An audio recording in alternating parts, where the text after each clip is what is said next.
YouTube channel lebirba sinau mayam purangpu mangonatana khuramjari mangonatana welcome tawjari sinau mayam ngasisu mangonatana sinau mayam famda anoba video pugi laksiraga share tawjarake sinau mayam ado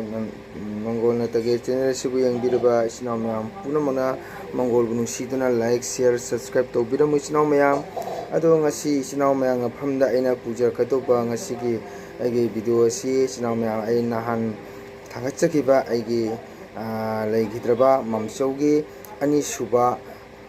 matangi legidra matungda mangaga legidra matungda siba body phanga matungda suratha karma karna songani haibagi matangda ai isinau myam phamda ai thamjage share tawjage isinau myam taminasi mayam su khangangbani adubu asigi thodo sidi hek thokandaba kawbanina aina akhang ahi kayada hangjarure haraga phangakpa magi paudamado isinau phamda thawin thamjage lona hogole ba isinau mayam singasu tungi lambida khanghona bagi damaktani ko aina ngasi thamjagado video si adu isinau mayam taminarasi isinau mayam ado isinau mayam aina su haijagara aigi mamcho si megi date 19 da 19 mangaga date 20 da body phangbani train taktana maksi makoka masaga tongan tongan phange adugi matungda masigi marak asida isinau mayam ising ichaugi maram oibana pahalan da train chapagi problem oibana igi iseni passing chapangam kide ado ai iseni passing sina kakanga loina raga katakta jawre haraga hariba aigi mamchau sina date 19 phangaga date 20 da maki hasang asiba phangbani aduga government ge police ki rule gi regulation matungina 4 days ki matungda mona samaska tawkhre adugi matungda khoina paw phangmo sidi date tarik amada phangbani sinau mayam ko ado phanga matungda mioi bhaibasi sirabadi sinau mayam mahaki tawum thokpa soradha karma haibasi tawum thoye sinau ko ado wamchawasi yumda sibante maki mapanda sibana panda sibja obomutu hana khangnare adugo sirabasu mioi bagi atma sin phang mang khangna sikhiba mi ase maki soradha karma si matik chana tawdaba taragadi ko maki atma si santi phangdana koi pai paina lei hai aduna adu oiba taragadi leihob macha masu jumdesu awana tagali maram maduna akhoina masigi matang asida aigi isen singju angang mato oiba kawbunina mana moina aigi senipa si mamchaugi legidebagi bipo phanga matuna tang amadi tholaga tang mari da ngarang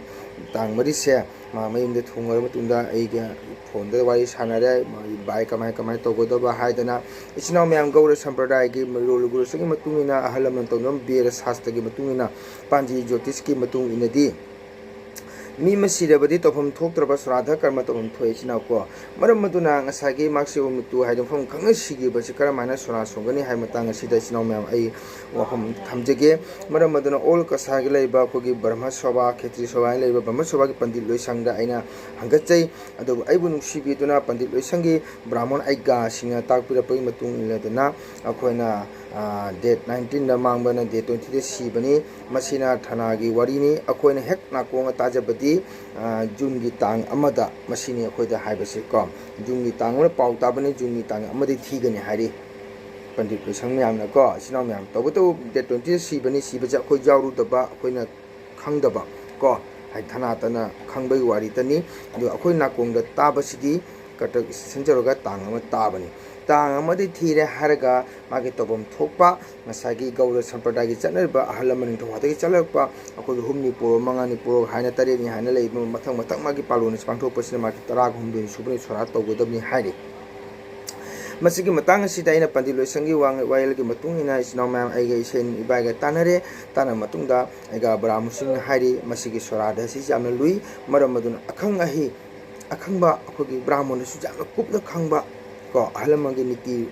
nyung khangba adumba brahmon aduna togodabni hari matam aduda aiga singa takpirei hariba sorada si maki matung tohum thukpa maki akogi ahalaman toropa niyom sia kaidana chakadamni hari sinau myam ko aduga numit 30 humdoni numit 30 thojum senge akoi gauragidi 30 sumde sorada somba matam siga aiga singa haibira pandiloi sengsina hariba sorada mi se sorasa somba hautinge mangda bhagavan vishnu lenge harga bhagavan vishnu nge phamda akoina sida ma kachare harga maduga aiga akhangba brahmana sina sankalpa tawre harga matam jumbu bile horu macha masu myam singa bhagavan isogi chona mapugi chonda changjaba nijagadapani haidana aiga pandit loi sangdi takpirei madugi matungda aiga singa haibirei hariba sorat se akoi gaura dadi 30 sorat si loiraga nimit nungthangda ngatang nei ko ngatang base aiga singna takpirei madugi nimdudi ngatang bajadre maram madun nongale harga nimit traga mari subu nimita hariba swarat ki se ai mamcho yumsiga amukamu bhagavan vishnu lengaga aiga hoina kaino chongudame sasta pindadan haina ko sasta pindadan katkadami hari sasta pindadan haibasi sina mam jana awana taraba ko sina to shalaba awana ta to mangol urekta targadi sasta pindadan katkadami hari akoi prabon chomba kai to haine ne sina mam ko prabon ga maka ka chuni mana hojiki sina sasta pindadan haidana sasta pindadan pindatram pani hari aiga sina hariba pinda se aigi sagai sika ai mam chogi sagai da mam chogena khangjing da aigi sen gi khangjing da makang khangdan sigiba ko ngakchana na sigiba haidra ko ngakta jalaga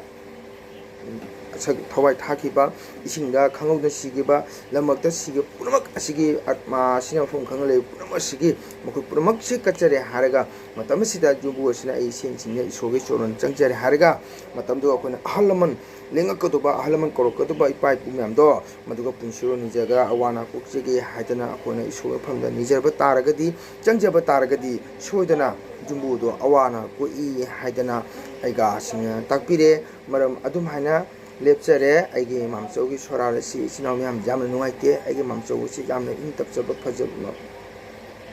jamna phaba aigi mamchogni aduguma ki marai bakta sum thoana thokhibanina akoisu upai lete adu halibu noi sindugasu akoi waru bole jadre karigina hada aigi mamchogi marai bakto magi lai bakta isona bidhina igi bahai tare ko nang asumana tawraga nang asuma chahi matang nang asumana gi mitu oyu haina tanghibanina maramaduna ai mamchong lekidami adubu makhoyasu karigumba ai mamchong landabada sengi lubhina lupe haraga karigumba harmata de moisu soidana isona bichar torokani haibo phamse ai thamjage isnau maya maramaduna aina ngasi thamjabase asumaina siba nabaise isnau koidesu thoidaba te miyo bigi laibak to ko adubu aina karigumba thopa talagadi isnau karam haina magi tom thoi haibigi matang sida aina isnau myang phamda ai mamchoge handa thoiba da sasiga aina isnau myam de share tawjabani isnau myam de ani subadana igana haibiri ka ko kanhaguma jumdi mangiba mafam mang khangidraba haibadi chahi tara ama pulung kuntha ama kaim phangre maksi thana da inti do phang kai phangda targadi maki su surada sobam thoiya ba ko kayaba sagi pangong haiba uasina mukti saraga jubi ase mukok saga maki jaiga tawgodum ni haire ko maram tamatuta maki masakti phangani ha aduna sanskar tawgodumi pangong sinami saraga mukti sara harega adu mukti nate ai mamchou sidi phangya ba ma si budi ko ikui kunte ba ai mamchona asiba hakchang phangwase mayam ubada yam nuaite aduna adumaina asagi mafam khangdra thi phangdraba chahi kuntha phangtaba mi du uba targadi phangte targadi pangong haiba pambiasina mukti sarga jubim ko sarga maduga maki koi samskar jega togodo adumaina tawga magi swara solagadi awana ko I suma hai mayam sinau akoi thajaba sine isoni ko isora bisi kari kore bhagavan ba isora ba isoje mi ba jati purmaki atmada bhagavan isole trabadi mi ubane hingbangam de adubu akoina di afaba fataba chinda wahai fataba afaba ngangdaba kawbanina akoina isodu ubangamde adu sadhu kana gumbadi isor uba phangi ko isobu thajaba mi ado ma mini adu isor habasi mi uba jati purmaki atmada loina lei adubu ma maki jati gi chanabi niyom niti loina lei adubu akoi maitei gi oina di asigi niyom se asini sinau maya maramaduna laiba date 14 se aigi mamchogi karmani aigi mamchona mafang marang khangdana ko haji awaba kaya lalaga aigi mamchona karam haina siramgani maki thomai se chakjaba ko kya wana siramgani sinau maya adugati moi mana pesase buri haiga maksi train tappa mana bana train da mangaka masaka tongan tare ubudama yam koi jamna nuaite adubu aisu khali ko mamchogi swarase kam to sigana khambada mayam jamna wai aine sulamdam thapani na aisu naitom itom ta ojaba jumda kanamittaba imaga mawai cha singa leba pi ko lai tam ko bani kamai chatsige habaki su jamna wakhanda nangmam phoi adubu mayam sinauda ina haijaning bati ko ngasi mafam warang khangdana tabada tujungaba tabada miludagi pirang singthaba pirang taba khangdraba asugumagi awaba taraba agi mamchogi atma sina bhagavan chorona mapugi chorona ingna chingna leunabag tamakta general ꯂꯩꯕꯤꯔꯤꯕ ꯀꯅꯥꯒꯨꯝꯕ ꯏꯆꯤꯟꯅꯥꯎꯁꯤꯡ ꯇꯥꯕꯤꯔꯝꯕ ꯇꯥꯔꯒꯗꯤ ꯃꯄꯨꯒꯤ ꯃꯐꯝꯗ ꯊꯧꯅꯤꯕꯤꯌꯨ ꯍꯥꯏꯕ ꯋꯥꯐꯝ ꯑꯁꯦ ꯃꯪꯒꯣꯜ ꯅꯠꯇꯅ ꯏꯆꯤꯟꯅꯥꯎ ꯃꯌꯥꯝ ꯃꯐꯝꯗ ꯈꯨꯕꯥꯛ ꯆꯥꯡꯗꯣ 10 ꯂꯣꯜꯂꯒ ꯑꯩꯅ ꯈꯨꯔꯨꯝꯖꯔꯤ ꯑꯩꯒꯤ ꯃꯥꯝꯆꯧ ꯌꯥꯝꯅ ꯏꯪ ꯇꯞꯆꯕ ꯑꯐꯕ ꯋꯥꯉꯥꯡ ꯁꯉꯥꯡ ꯏꯪ ꯇꯞꯆꯕ ꯃꯥꯝꯆꯧꯅꯤ ꯑꯗꯨꯕꯨ ꯃꯥꯒꯤ ꯃꯔꯥꯏꯕꯛꯇ ꯏꯁꯣꯔꯅ ꯁꯨꯝ ꯊꯣꯛꯑꯣ ꯍꯥꯏꯅ ꯇꯝꯕꯅꯤ ꯃꯤꯑꯣꯏꯕ ꯍꯥꯏꯁꯤꯀꯣ ꯑꯩꯒꯤ ꯂꯥꯏꯕꯛꯇ ꯀꯔꯤ ꯇꯝꯈꯤꯕ ꯍꯥꯏꯁꯦ ꯇꯝꯕ ꯉꯝꯗꯦ ꯑꯗꯨꯕꯨ ꯃꯌꯥꯝꯅ ꯍꯥꯏꯅꯩꯀꯣ ꯂꯥꯏꯕꯛꯇ ꯇꯝꯕꯁꯨ ꯏꯁꯥꯅ ꯈꯤꯇꯪ ꯍꯣꯠꯅꯕ ꯑꯃ ꯆꯪꯏ ꯍꯥꯏ ꯑꯗꯨꯕꯨ ꯑꯩ ꯃꯥꯝꯆꯧꯅ ꯈꯤꯇꯪ ꯈꯟꯊꯕ ꯋꯥꯠꯈꯤꯕꯗꯒꯤ ꯊꯣꯛꯈꯤꯕꯅꯤ ꯑꯗꯨꯅ ꯃꯥꯕꯨ ꯆꯠꯃꯤꯟꯅꯕ ꯀꯥꯡꯕꯨꯗꯨꯁꯨ ꯑꯩ ꯅꯨꯡꯉꯥꯏꯇꯕ ꯋꯥꯔꯧ ꯄꯨꯔꯧ ꯂꯩꯖꯗꯦ ꯑꯗꯨꯕꯨ ꯈꯤꯇꯪꯗꯤ ꯄꯦꯟꯗꯦ ꯃꯣꯏꯅ ꯈꯤꯇꯪ ꯆꯦꯛꯁꯤꯟꯗꯕꯗꯒꯤ ꯁꯣꯏꯈꯤꯕ꯭ꯔꯥ ꯍꯥꯏꯕꯁꯦ ꯈꯟꯖꯩ ꯑꯗꯨꯕꯨ ꯇꯥꯔꯕ ꯗꯣꯁꯥꯅꯤꯅ ꯀꯅꯥꯗ ꯇꯥꯏꯅꯔꯨꯅꯤꯀꯣ ꯑꯍꯜ ꯂꯃꯟꯅ ꯍꯥꯏꯅꯕ ꯑꯃ ꯂꯩ ꯊꯣꯛꯎꯔꯕ ꯂꯥꯏꯕꯛꯀꯤ ꯇꯥꯔꯨꯕ ꯗꯁꯥꯅ ꯀꯣ ꯃꯔꯝ ꯑꯗꯨꯅ ꯏꯆꯤꯟꯅꯥꯎ ꯃꯌꯥꯝ ꯑꯩꯅ ꯑꯁꯤꯒꯤ ꯃꯇꯥꯡꯗ ꯁꯨꯝ ꯏꯆꯤꯟꯅꯥꯎ ꯃꯌꯥꯝ ꯃꯐꯝꯗ ꯑꯩꯅ ꯁꯤꯌꯥꯔ ꯇꯧꯖꯅꯤꯡꯗꯅ ꯑꯩꯅ ꯇꯧꯖꯕꯅꯤ ꯃꯌꯥꯝ ꯏꯆꯤꯟꯅꯥꯎ ꯍꯥꯏꯗꯤ ꯑꯁꯤꯒꯨꯝꯕ ꯊꯧꯗꯣꯛꯁꯦ ꯀꯔꯤꯒꯨꯝꯕ ꯊꯣꯛꯄ ꯇꯥꯔꯒꯗꯤ ꯀꯔꯝꯍꯥꯏꯅ ꯇꯧꯅ ꯊꯣꯛꯏ ꯍꯥꯏꯕꯁꯦ ꯑꯩꯅ ꯈꯪꯉ ꯃꯇꯨꯡꯗ ꯑꯩꯅꯁꯨ ꯈꯪꯅ ꯍꯥꯏꯖꯕꯗꯤꯀꯣ ꯄꯟꯗꯤꯠ ꯀꯌꯥꯅ ꯕ꯭ꯔꯥꯍꯃꯟ ꯀꯌꯥꯅ ꯕ꯭ꯔꯍꯃ ꯁꯣꯚꯥꯒꯤ ꯑꯩꯒꯥꯁꯤꯡꯒꯤ ꯋꯥꯌꯦꯜ ꯇꯥꯖꯔꯦ ꯍꯥꯏꯔꯒ ꯑꯩꯅ ꯈꯪꯉ ꯃꯇꯨꯡꯗ ꯑꯃꯨꯛ ꯑꯩꯅ ꯏꯆꯤꯟꯅꯥꯎ ꯃꯌꯥꯝ ꯃꯐꯝꯗ ꯑꯩꯅ ꯁꯤꯌꯥꯔ ꯇꯧꯖꯕꯅꯤ ꯏꯆꯤꯟꯅꯥꯎ ꯃꯌꯥꯝ ꯃꯔꯝ ꯑꯗꯨꯅ ꯑꯩꯒꯤ ꯚꯤꯗꯤꯑꯣ ꯑꯁꯤ ꯉꯁꯤꯒꯤꯗꯤ ꯑꯁ꯭ꯋꯥꯏꯗ ꯁꯨꯝ ꯂꯣꯏꯁꯤꯟꯖꯔꯒꯦ ꯅꯨꯡꯁꯤꯔꯕ ꯏꯆꯤꯟꯅꯥꯎ ꯃꯌꯥꯝꯅ ꯀꯔꯤꯒꯨꯝꯕ ꯑꯩꯒꯤ ꯚꯤꯗꯤꯑꯣꯁꯤꯕꯨ ꯌꯦꯡꯕꯤꯔꯝꯕ ꯇꯥꯔꯒꯗꯤꯀꯣ ꯑꯩꯒꯤ ꯃꯥꯝꯆꯧꯅ ꯏꯁꯣꯔꯒꯤ ꯃꯐꯝꯗ ꯃꯄꯨꯒꯤ ꯈꯨꯌꯥ ꯊꯝꯕꯥꯜꯗ ꯏꯪꯅ ꯆꯤꯛꯅ ꯂꯩꯔꯝꯃꯤꯗꯃꯛꯇ ꯏꯆꯤꯟꯅꯥꯎ ꯃꯌꯥꯝꯅ ꯏꯁꯣꯔꯒꯤ ꯃꯐꯝꯗ ꯊꯧꯅꯤꯕꯤꯌꯨ ꯍꯥꯏꯕ ꯋꯥꯐꯝꯁꯦ ꯊꯝꯖꯔꯒ ꯃꯪꯒꯣꯜ ꯅꯠꯇꯅ ꯉꯁꯤꯒꯤꯗ ꯁ꯭ꯋꯥꯏꯗ ꯁꯨꯝ ꯂꯣꯏꯁꯤꯟꯖꯔꯒꯦ ꯏꯆꯤꯟꯅꯥꯎ ꯃꯌꯥꯝ ꯄꯨꯝꯅꯃꯛ ꯖय ꯀ꯭ꯔꯤꯁꯅ